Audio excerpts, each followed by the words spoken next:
Hello guys, আসসালামু আলাইকুম। সবাই দেখতে পাচ্ছ এখানে মুরগির মাংস নিয়েছি। আজকে তো একটা মুরগি এনেছি, তার জন্যে আজকে প্রথম চামড়া ঠ্যাং এগুলো নিয়েছি, গুনা করবো আজকে পেঁয়াজ দিয়ে। তো দেখতে পাচ্ছ এখানে পেঁয়াজটা ভাজা হয়ে গেছে। এখন হচ্ছে মশলাগুলো দিব। প্রথমে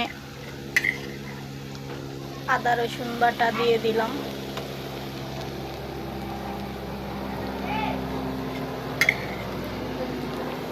আদা রসুন বাটা দিয়ে দিলাম,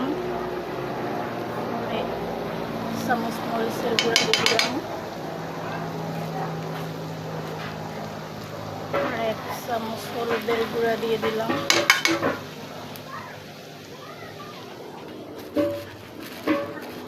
আর 1 চামচ জিরার গুঁড়া দিয়ে দিলাম। এখন একটু সামান্য পরিমাণ পানি দিব। পানি দিয়ে এটাকে কষিয়ে নেব ভালো করে।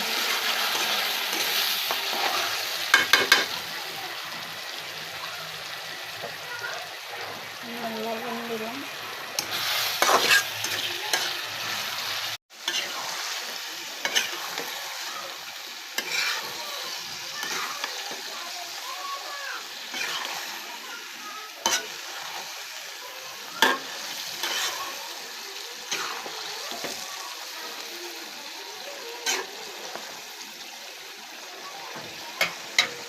হ্যালো গাইস, সো দেখতে পাচ্ছ আমার রান্না কমপ্লিট হয়ে গেছে।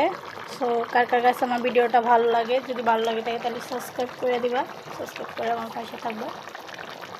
সো ধন্যবাদ, সালামু আলাইকুম।